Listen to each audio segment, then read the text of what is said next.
In China, city life is losing its allure. 我觉得在城市找工作的话，虽然说可能生活会更丰富一些，但是有时候我觉得还是蛮空的。其实你也没有留下太多的东西。Rural hinterlands are becoming magnets for the country's youth. 来到这个地方虽然很忙，但是很享受这种感觉。他们觉得我好傻，他们看我的眼神都很奇怪，就这样莫名其妙，你怎么会来村子里？然后待不住的吧。But for some new settlers, the journey to rebuild lives and careers in the country is fraught with despair. 被拒绝、被侮辱、诋毁、谩骂、造谣，我觉得人间的百态在那个时候那2个月，我已经全部都经历了一遍。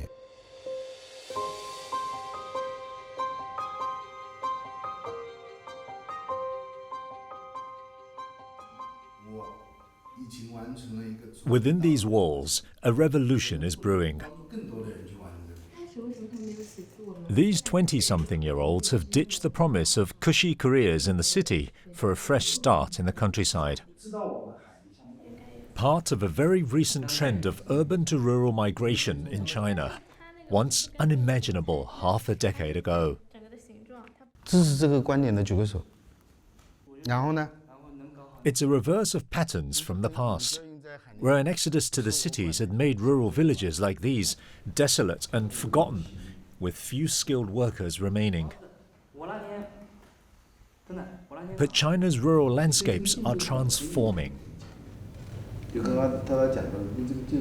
In darkness, this once abandoned property seems unremarkable. But by sunrise, the plot reveals a much bigger story. Outside the house is this blue, heart-shaped lake formed from an abandoned quarry. It's the scenic backdrop for Deep Blue, China's biggest cafe, about the size of 28 soccer fields. Located in the county of Anji, in the eastern Chinese province of Zhejiang, the cafe is the country's most popular, drawing an average of 800 visitors on weekdays and thousands on weekends.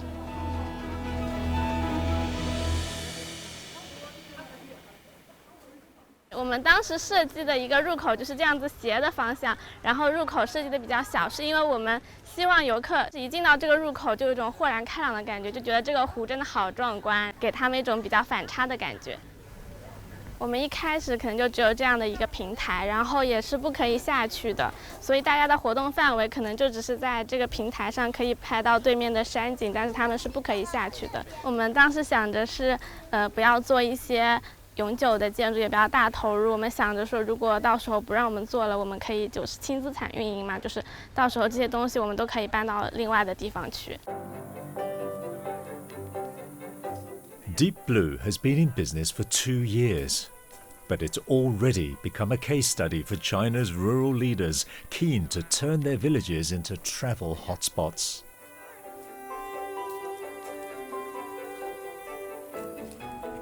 In the spring of 2024, Deep Blue broke a national record by dispensing 8,818 servings of drinks on a single day.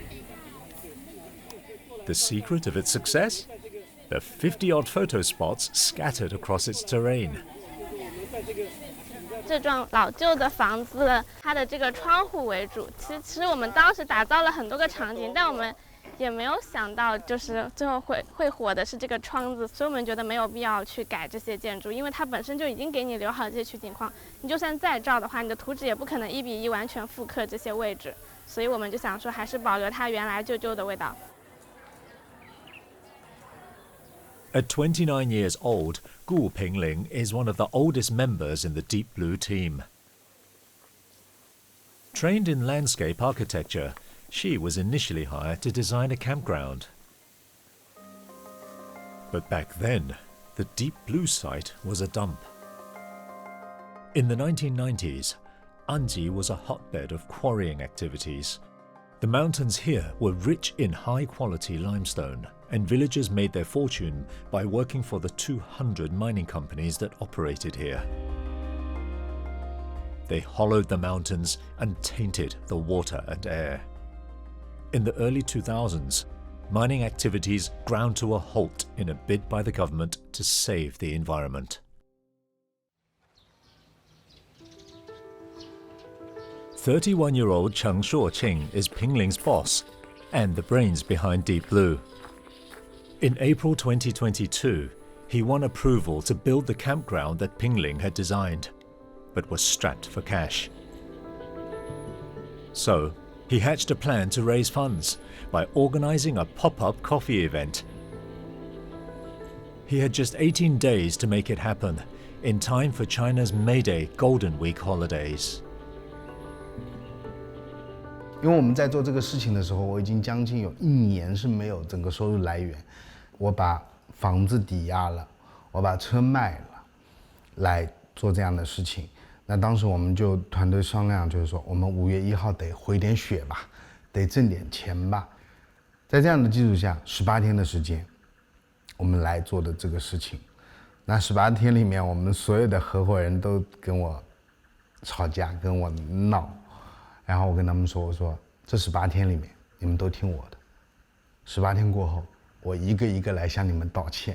18天又要做一个咖啡馆，又要打造一个场景，然后他说又要做一个平台，因为我们那18天很赶嘛，工人可能他们要做到凌晨2、3点，然后他们可能5点钟，因为他们是2班倒这样子，但是所以我们就直接住在这了，就可能直接睡在车里面了。其实那几天18天的时间里，我已经跟他提过2次离职了，但是都被他劝回来了。结果我们应该那个5天时间来了8000人，就造成了交通拥堵。他们也想不到这是一个废弃的一个地方，会突然之间有这么一个漂亮的矿坑在那边。The 5-day affair made Deep Blue 800,000 yuan, or $110,000. But influencers and content creators who made the trip down to the remote location felt let down by how little they could do and how bad the coffee had tasted. So they slammed the event with negative reviews online. 那时候还标榜着自己黑红也算红。但其实那个心态已经是不对的了，就你不会去想着我怎么做好，而是想着我红了，骂我也是红。很快，打脸的时间就来了，就在6月份的时候，我们营业额直线下滑30万，到了7月份的时候2万，它是断崖式的。这时候就好多的合伙人提出来不搞了。那时候几个合伙人可能就会觉得他们的钱拿不回来了，他们就想尽办法来问你要钱，挨家挨户去求他们，不行，立马还钱，不还就打官司。我形容那时候叫做被拒绝、被侮辱、诋毁、谩骂、造谣。我觉得人间的百态在那个时候那2个月，我已经全部都经历了一遍。所有人，你身边所有人都觉得你疯了，你那个地方能干得出来，干不出来。千万不能借他钱。Shuoqing's dreams for Deep Blue were almost in tatters. But salvation would soon arrive. 儿子创业，父母不支持，谁来支持？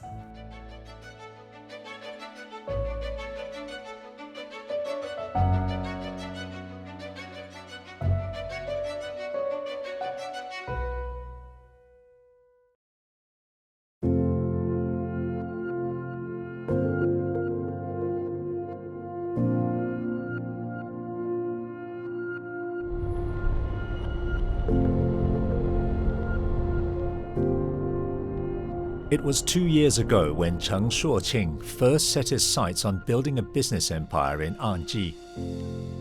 The county, nestled in China's eastern hinterlands, is about a 3-hour drive from Shanghai. 最近咖啡馆有没有被投诉啊？没有哎。啊，新来的会了吗？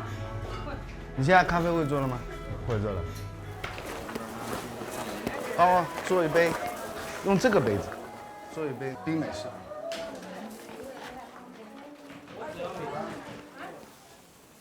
His initial plan was to build a coffee shop set amongst the ruins of an old abandoned quarry. But Shuoqing soon realized that in order for his business to thrive, it had to offer more than just good coffee. 那我思来想去，就深蓝要做什么？它的底层逻辑是什么？它一定不是卖咖啡。你与其把精力花在去选咖啡豆，你还不如去选我的杯子好不好看，我的场景好不好看。因为没有人会为了这杯咖啡开车那么远来，他肯定是为了这个壶，为了你要做的产品、场景。深蓝，它像一个大型的户外摄影棚，它是一个新的赛道，有好多地方我们看到非常漂亮，但它照片拍不出来。好，那么就继续分析嘛，明暗饱和度、角度，对吧？留白的空间，我们找到了属于我们的东西。这个水今天多少好看啊！ To salvage Deep Blue, Shuoqing, already heavily in debt, urgently needed a fresh injection of funds. Desperate, he turned to his parents for help. 来，手拉一下，看到。 哎，太漂亮了。 Shuoqing's parents are prominent cultural figures in the community. He's an archaeologist and she an opera singer. Although accomplished in their fields, they make a modest living. 因为我们也是体制内的人啊，跟我夫人都是体制内的，体制内的人有一种惯性思维，就是最好工作安稳的，过上一个很平平常常的、没有风险的这样一个生活，不要有好高骛远的想法，或者是不切实际的想法。那么后来他因为年轻人的思想跟我们肯定不同，啊，我们的思想就是很传统的。 他们有创新的理念，有要走出去看一看的理念，啊，尽管受到社会上的一些非议，乃至是亲戚朋友的一些，就是说你们这个做大人的啊，对孩子不能太娇惯，不能宠着他。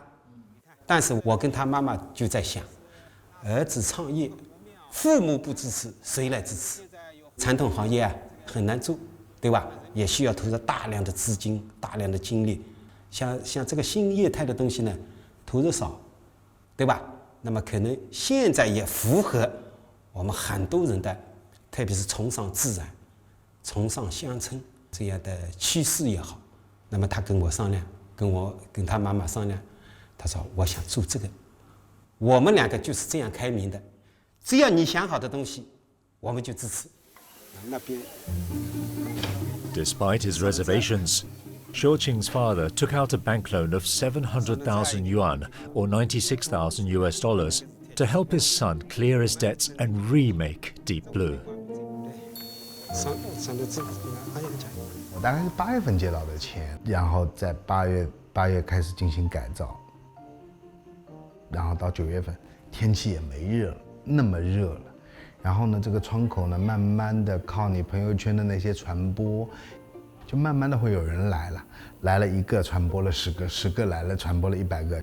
那个时候就每天就跟个做梦一样，去说，啊，我们火了，我们怎么火了，我们也不知道。但是每天会有好多的人早上8点钟，因为一个咖啡馆是10点钟才开门，8点钟就有人来排队，因为他们希望排人少的。By October 2022. Deep Blue had blown up on Chinese social media platforms like Xiaohongshu and Douyin. Its proximity to big cities like Hangzhou and Shanghai ensures a constant flow of popular influencers and celebrities who inspire their fans to visit. 就这样一直到12月份，整个大概2个月的时间，让我们挣到了100多万。Since its opening, Deep Blue has sold more than 700,000 tickets, and its revenue has exceeded 20 million yuan, or more than $2.7 million US. Its team is now 127 strong, with an average age of 25. Most team members are out-of-towners who've permanently relocated to Anji. 24-year-old Cheng Xiao hails from Guizhou, some 2,000 kilometers from Deep Blue. Trained as an artist in university, he has now become one of Xiu Qing's trusted aides, currently working on Deep Blue's second project, a cafe built along Zhejiang's largest river.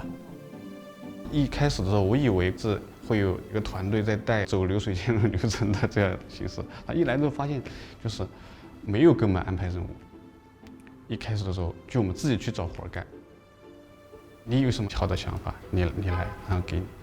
公司也不对我们有做任何的拘束，他们其实不在乎你这个人说你必须得多牛多屌，但是你这个人，你至少你得去能把事儿做起来，你得继续去找事儿做。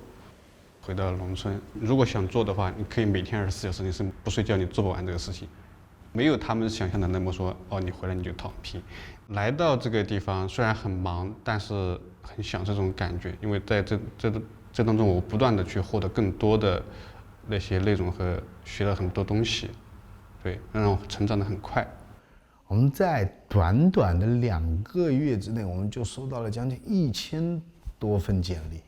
久而久之，在这样1年多的整个洗礼下，我们还留了127个大学生，他们有的已经在安吉买房了，就响应了这各种政策，他们已经享受了补贴，已经1年多了。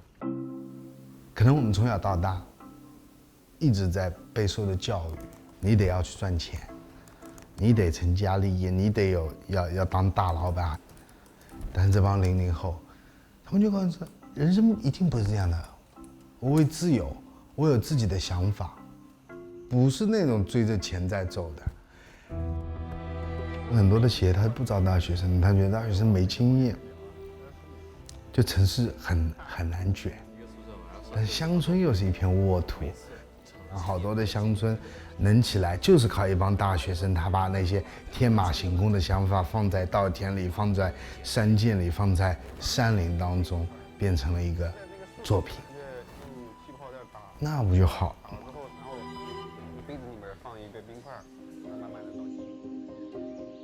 Other remote settings offer different stories of rural revitalization. Located 300 kilometers from Anji in the same province is the hilly county of Songyang. The district has a long history that can be traced back to the Han Dynasty, more than 1,800 years ago. Over 100 ancient villages dot the county's hillsides. One of them, Pingtian, sits high amongst the clouds, making it one of the country's most picturesque destinations.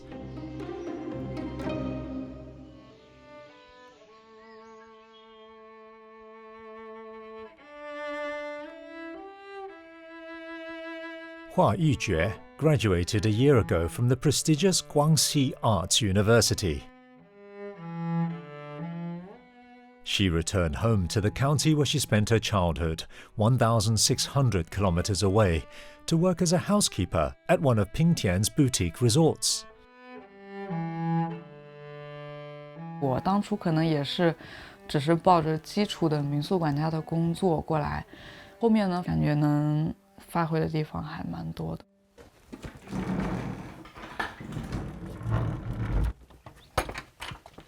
可能不只是那种基础的工作，还包括了其他各种，就是只要我能想到，然后他们觉得 OK， 就会让我去做。嗨，许愿。你在外面的话，你可能比你优秀的人太多了，但是你回到乡村，其实哪怕你有一点点优点，你都能被放大。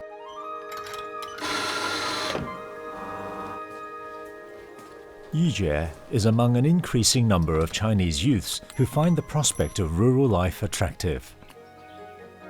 在我们去出差之前，你把这些都敲定掉。 It's a phenomenon that Ye Liqing, the 35-year-old co-founder of Yunxiang Pingtian, has keenly observed. 然后你进行调整一下，给我看一下，没有问题。我一开始招人的时候，我不看任何学历，我觉得只要你愿意来，我都愿意接受。然后发现这几年，我说来应聘的都怎么是大专的、本科的、研究生的？然后我就问他们，哎，你这么好的学历，怎么不去找一个什么国企啊，或者更厉害的大公司做？他们给我的回答就是太卷了，受不了。平田村它所属的就是四渡乡，所以在我10多岁的时候，印象当中是比较偏远的山村，然后也是属于比较贫困的一个地方。像我们的民宿主要就是往这条路走，然后村里大部分村民也是往这个路走上去，包括这里进去也有一些。 It was a very different career path Li Qing chose when she finished school. Born in a village nearby, she moved to Zhejiang's capital city Hangzhou in her late teens and had a successful career in fashion retail. 这个沿着这个石台街走，其实就是我们这个民宿综合体的一个主要区块。 In 2014, she was the top sales performer in a big clothing chain. But that's when she decided to give it all up. 就在那个城市，觉得幸福指数不高，因为我的幸福指数不是说我手上有钱想买什么就可以买什么，然后生活的一种状态，每天坐车去上班，下班回来，就觉得像父母都不在身边，所以就觉得想回到他们的身边，然后回到这个曾经养育我的地方。像我们这个餐厅，它其实当时是算是村子里非常有历史的一栋房子，有400多年。当时其实里面住了10多户人，但是也是被风雨洗礼的，就变成了一个危房。 Data from China's Ministry of Agriculture and Rural Affairs reveal that between 2012 and 2022, 12.2 million people returned to the Chinese countryside as entrepreneurs. Li Qing was one of them. After returning to Songyang, she got to know Pingtian's elderly village head. Back then, Pingtian was a hollow village, typical in China's remote rural heartlands. With most residents resettled in communities elsewhere, many houses, centuries old, were left unoccupied. Pingtian's village head planned to conserve these historical rammed earth homes, but needed someone younger to help. 我来到村里，给我的第一印象就是萧条破败。老书记最初跟我说，他就是说想把这些房子修起来，然后这里是做餐厅，这里是做民宿，这里是做咖啡厅，还有很多很厉害的设计师会参与进来。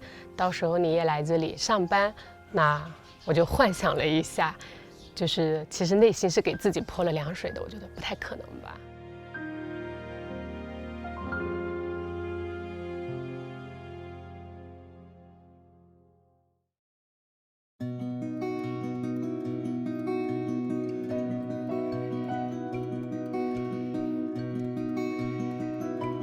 你们是过来我们是过来调研的，啊？哪里的？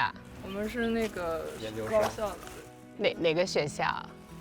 清华的。清华这个村因为清华的老师们在这里设计了而出名的。就罗德英老师他们，你们知道吗？对，罗德英就是我们学院的老师。对，我们这个项目就是他们在松阳做的第一个项目。It was exactly 10 years ago, in 2014, when Ye Liqing first came back to Songyang County. At the time, most of Pingtian Village's iconic rammed earth houses were left abandoned and in disrepair. Li Qing collaborated with architects and local craftsmen to give some of them a makeover.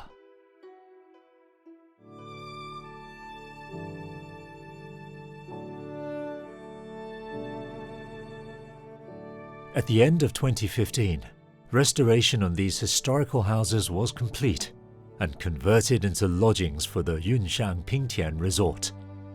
They were an instant hit. Ever since, the property has been booked solid all year round, earning almost $500,000 in revenue, or $70,000 a month.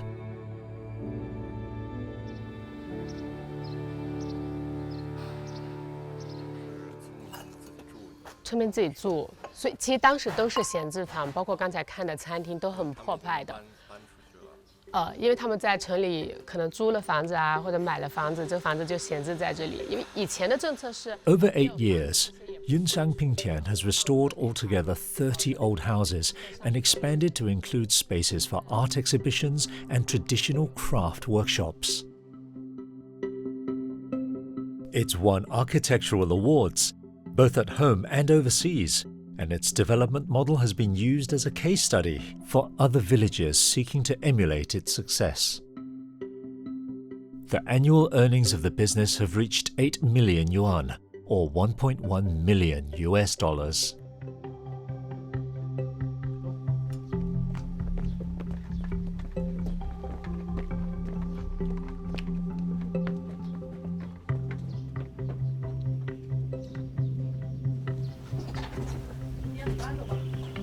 我这个摆一下，然后诗诗的话，你可以坐这边当一个模特，然后怪兽的话，你可以从这个角度拍。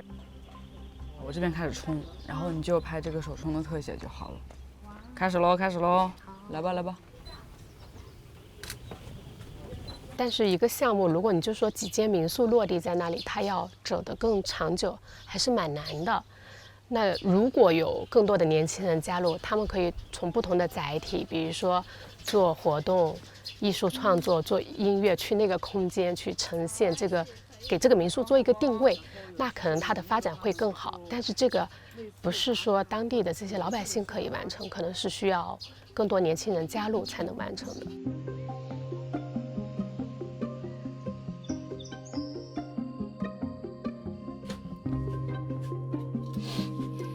我接下来也慢慢的开始策划一些活动或者什么，但是这个对我来说很多事情是第一次接触，那我想关于这方面的会多去学习，多去接触一些。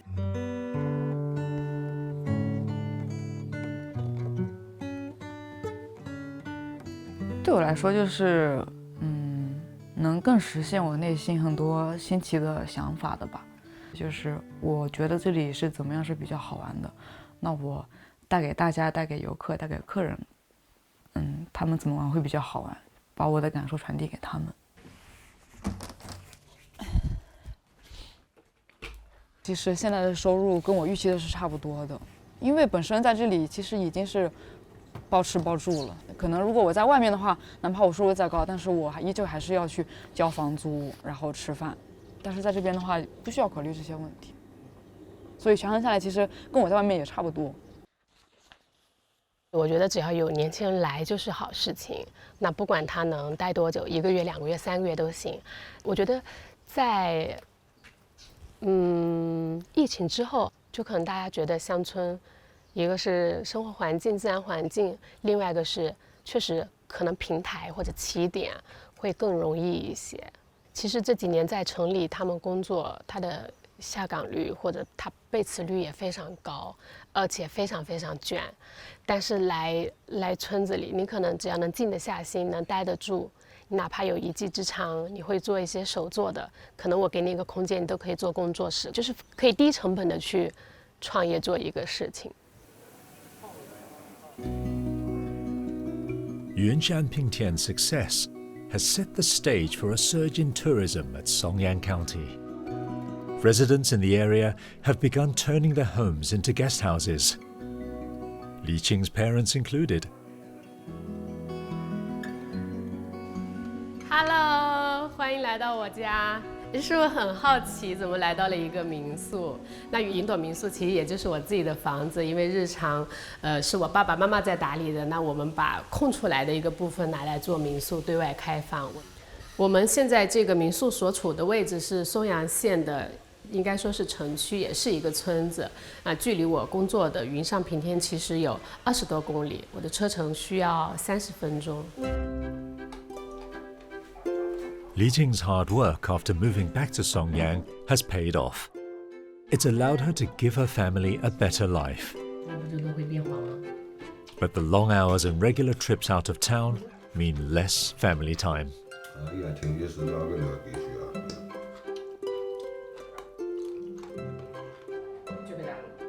现在我女儿想，有她的自己的梦想，自己想创业，我也就很支持她。但是我就很心疼她，她比较辛苦，特别辛苦。有时候我看她累了，我都，哎呀，怎么做父母的也帮不上什么忙。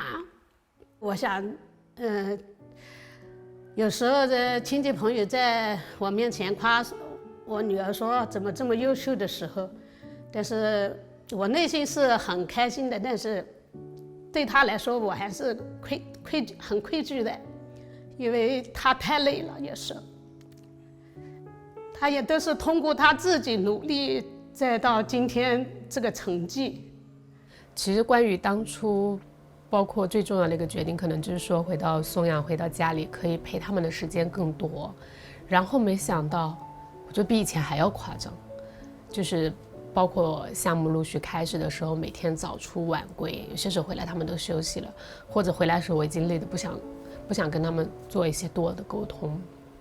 然后其实陪伴的时间越来越少。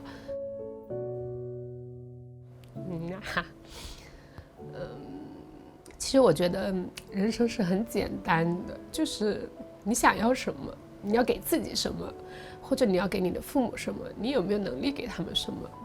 那我可能就是希望他们身体健康，然后我的当下比较理想就可以了。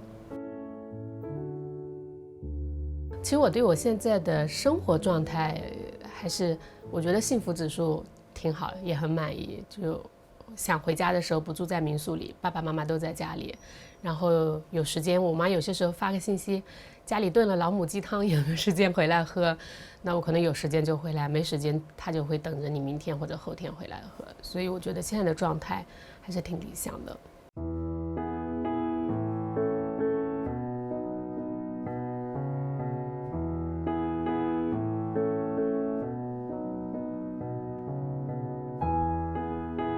回到松阳，回到云上平天做这个项目，我去全国各地去给当地政府或者一些做民宿项目的人去分享他们的时候，我就是很自豪告诉他们，我来自浙江丽水松阳，就是一个农村。现在对我来说，我不会因为自己是农村人而感到自卑，更多的是骄傲。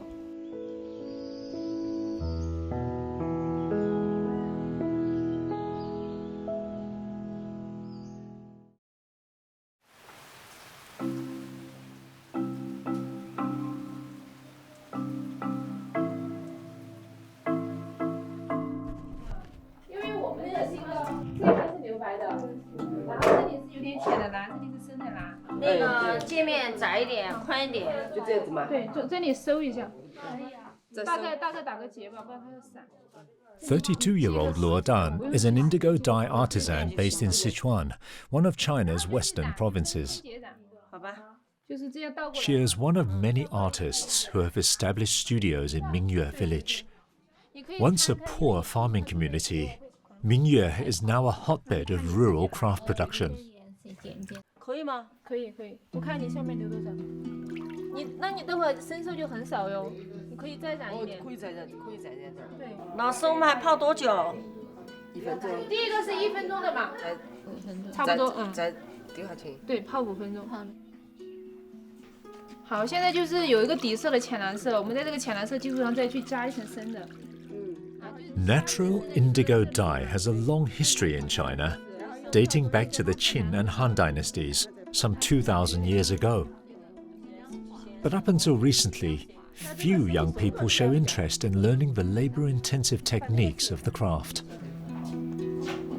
它这个染缸呢，大家现在看到它就是风平浪静哈，就是我们看的这种偏蓝色的，有点泛紫光的这种颜色色调。板蓝根提出来的植物哈，它其实下面就是偏这种绿的，你看嘛，就是我们传统的这个植物染哈，它其实就是通过一个发酵的原理，就是我们说的养缸。我们要先把那个板蓝根这个植物，我们让它腐烂，可能这个时间就是1个星期或者半个月左右。沉淀腐烂完之后，我们再把那个腐烂的草捞出来扔掉，然后只取它的那个沉淀的那些东西。沉淀那个东西我们会加一些石灰，最后我们在进行养缸的时候再用白酒哈，它其实是要喝酒的哈，就是我们最好是加一些米酒，它会比较效果比较好，让它再次还原来进行染色这个就是一个养缸的过程。其实很多人做扎染，其实扎染的这个工艺还像 DIY 的这种其实很简单的，真正的技术活是在这个缸子里面养缸的这样一个过程。弄得好，你看嘛，在中间，好看吗？漂亮，你的最漂亮哎。本来我还想是这儿再弄个那个横条纹的，弄2条的。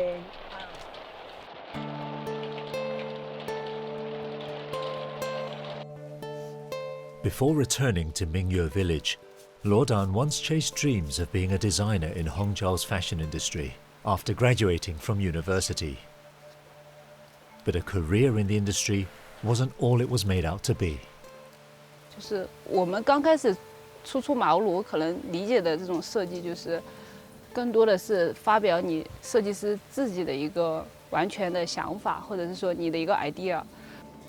但是实际到公司运营的时候，它是根据你的销量，根据市场部运营的一个数据，然后或者是说老板喜欢的一个风格，就是会有很多这种，就是违背，就是可能你最初想做设计师完全的这样一个心理吧。就是虽然说我们叫设计师，或者是叫什么服装的，设计师什么的，其实我觉得更多的是就是上面给你的旨意，让你去复制、粘贴 Ctrl+C 加 Ctrl+V， 就这样一个过程。然后最终的结局就是要这个东西必须要卖得好，然后能挣到钱，然后就这样一直都是这样循环，就觉得没有多大意义和价值。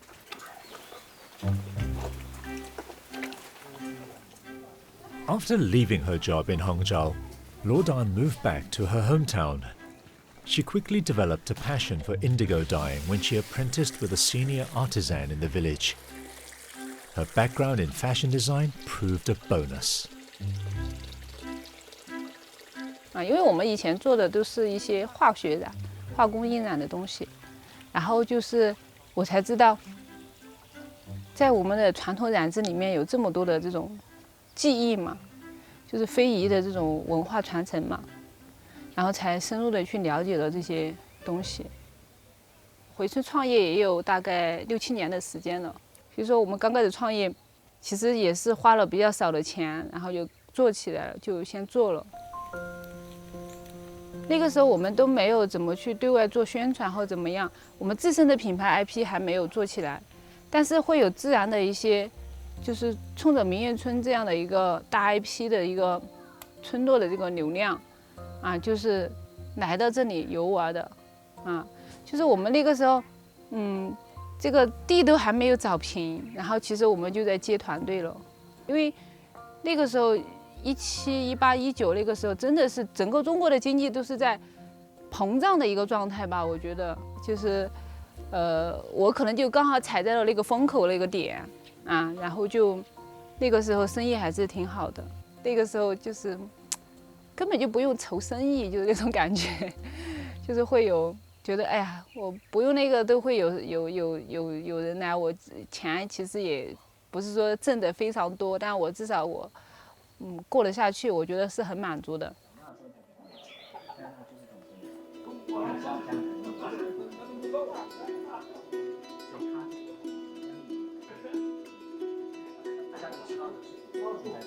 这个是我们返乡大学生的公益项目，它这个里面呢是它的清代男人设计工作室，然后这个里面呢是它有它自己设计的一些服装一些饰品的一个展示和售卖。这个如果帽子这个价格合适，我买顶帽子呗。帽子就是68最低。这个价格最起码比这个主刚要才那个是手工做的，知道吧？但是后面发生了大家都知道的全国的这个疫情，然后就开始有点焦虑了。当你到一个最高点的时候，突然又把你拉下来，这个你的心理落差是很大的。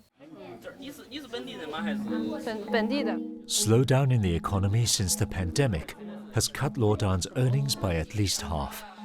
Compared to before, customers are now less willing to pay for her handmade goods that require time, labor and artistry to produce.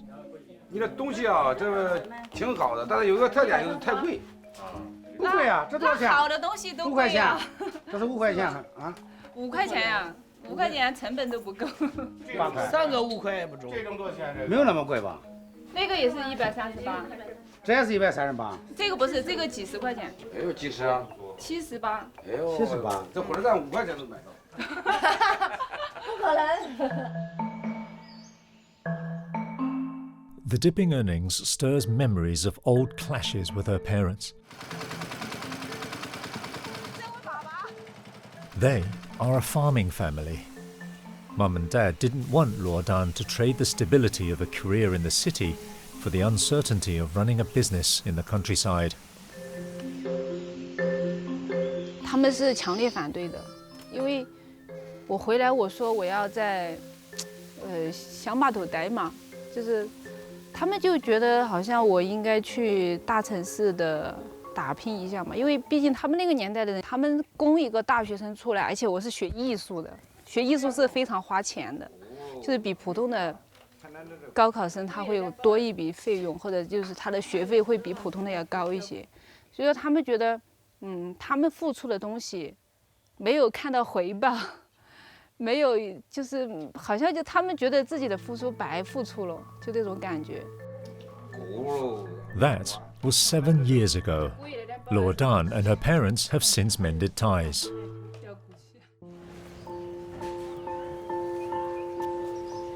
But there's one thing Luodan misses about life in the city: the company of people her age. Hello.